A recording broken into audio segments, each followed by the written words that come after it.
नमस्कार. आपण कधी विचार केलाय का की आपल्या घरातली ती आरामशीर खुर्ची, तो मजबूत टेबल किंवा दाराची ती सुंदर चौकट, या सगळ्यामागे किती कला आणि किती विज्ञान लपलेलं आहे. म्हणजे बघा ना, एका निर्जीव लाकडाच्या तुकड्याला इतकं सुंदर आणि उपयोगी रूप मिळतं तरी कसं? तर यामागे एक शास्त्र आहे, एक कौशल्य आहे, ज्याला आपण म्हणतो सुतारकाम. चला, आज आपण याच आकर्षक जगाची ओळख करून घेऊया. आपल्या आजूबाजूला नजर फिरवली तर कितीतरी लाकडी वस्तू दिसतात, नाही का? पण या वस्तू इतक्या अचूक आणि मजबूत कशा बनतात? एका साध्या ओंडक्यापासून ते आपल्या घरातल्या शोभिवंत फर्निचरपर्यंतचा हा प्रवास नक्की कसा होतो?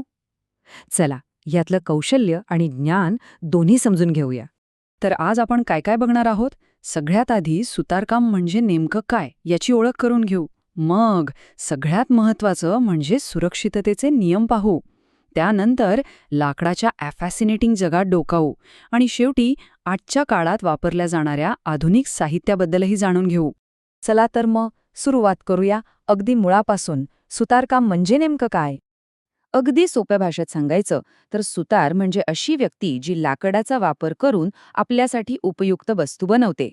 ही झाली त्याची एक साधी पारंपरिक व्याख्या. पण थांबा, आजच्या काळात सुतार कामाचं स्वरूप खूप विस्तारलं आहे. आता सुतार फक्त दरवाजे किंवा शेतीची अवजारं नाही बनवत, तर घराचं संपूर्ण इंटिरियर डिझाईन करण्यापासून ते मोठमोठ्या इमारतींच्या बांधकामातही त्यांची भूमिका खूप महत्वाची झाली आहे. हो, आणि सुतारकाम आता फक्त एकाच प्रकारचं राहिलेलं नाहीये. यात अनेक वेगवेगळी क्षेत्र आहेत. काही जण फक्त उत्तम टिकाऊ फर्निचर बनवण्यात माहीर असतात, तर काहींचा हातखंडा असतो तो स्वयंपाकघरातले किंवा ऑफिसमधले आकर्षक कॅबिनेट बनवण्यात. इंटिरियर डेकोरेटरच्या सूचनेनुसार काम करणारे सुतार तर घराला एक पूर्णपणे नवीन लुक देतात. इतकंच नाही, तर बागेत ठेवण्यासाठी खास ऊन पावसाला तोंड देणारं फर्निचर बनवणं हे सुद्धा एक वेगळंच कौशल्य आहे. आता एका खूप महत्त्वाच्या मुद्द्याकडे येऊया. कोणतंही काम सुरू करण्याआधी, विशेषतः जिथे धारदार अवजारं आणि वेगाने फिरणाऱ्या मशीन्सचा वापर होतो, तिथे सुरक्षितेला पर्याय नाही. Safety first.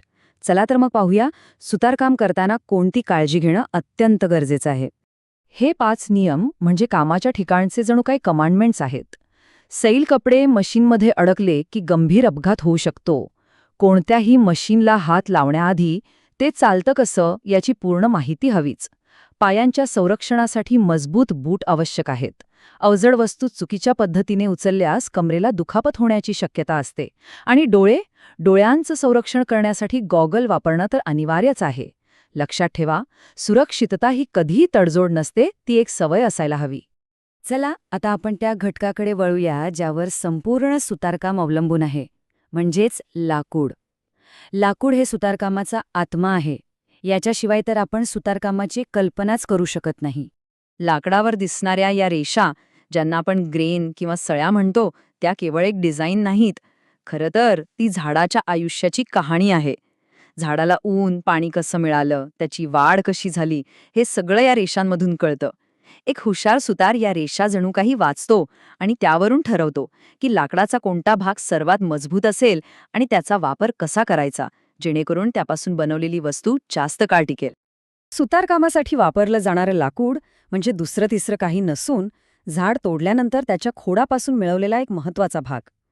याच खोडावर प्रक्रिया केली जाते, ते वाळवलं जातं आणि मग आपल्याला वेगवेगळ्या आकाराच्या फळ्या मिळतात, ज्यावर खरं काम सुरू होतं. सर्वसाधारणपणे लाकडाचे 2 मुख्य प्रकार पडतात. एक म्हणजे मऊ लाकूड आणि दुसरं कठीण लाकूड. पण गंमत अशी आहे की हे वर्गीकरण लाकूड हाताला किती मऊ किंवा कठीण लागतं यावर अवलंबून नाहीये, तर ते कोणत्या प्रकारच्या झाडापासून आलंय यावर ठरतं. ज्या झाडांची पानं सुईसारखी टोकदार असतात, जसं की पाईन किंवा देवदार, त्यांच्यापासून मऊ लाकूड मिळतं. आणि ज्या झाडांची पानं रुंद आणि सपाट असतात, जसं की साग किंवा शिसम, त्यांच्यापासून कठीण लाकूड मिळतं. आता काही प्रमुख लाकडं आणि त्यांचे उपयोग बघूया. सागवान इतकं मौल्यवान काय आहे? कारण त्यात नैसर्गिक तेल असतं, जे त्याला पाण्यापासून आणि किडींपासून वाचवतं. म्हणूनच पूर्वी जहाजे बनवण्यासाठी याचा हमखास वापर व्हायचा.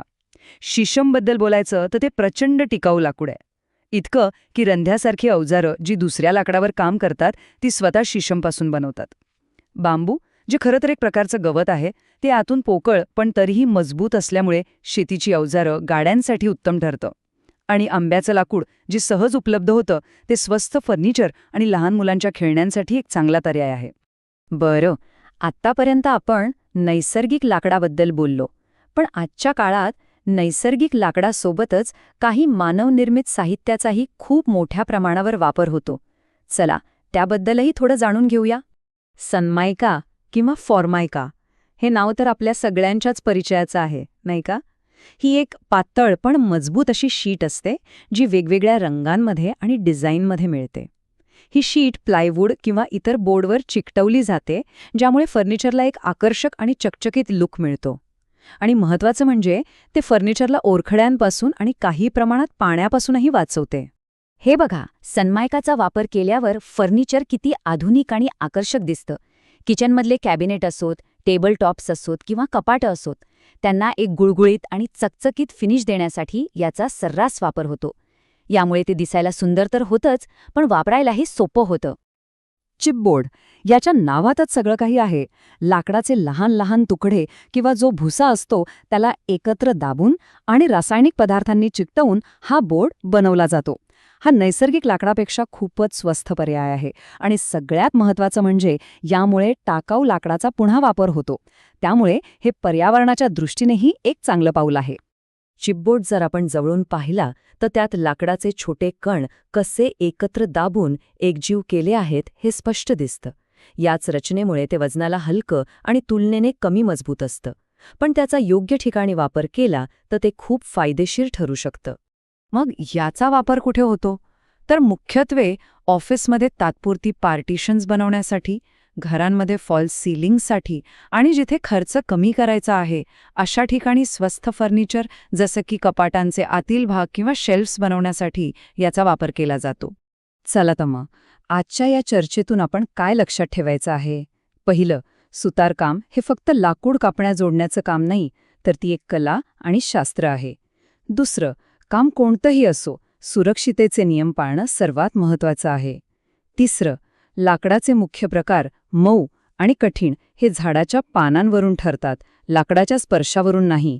आणि चौथं म्हणजे आजकाल नैसर्गिक लाकडासोबतच चिपबोर्ड आणि सनमायकासारख्या आधुनिक साहित्याचाही खूप वापर होतो. हा माहितीचा भाग संपवताना एक छोटासा प्रश्न. जरा आपल्या आजूबाजूला नजर फिरवा आणि बघा, अशी कोणती लाकडी वस्तू किंवा कलाकृती आहे जी पाहिल्यावर त्यामागच्या कारागिरीचं खरंच कौतुक वाटतं आणि आपल्याला प्रेरणा मिळते? मग ती जुन्या वाड्यातली एखादी कोरलेली खिडकी असेल किंवा आधुनिक फर्निचरचा एखादा आकर्षक तुकडा, नक्की विचार करा.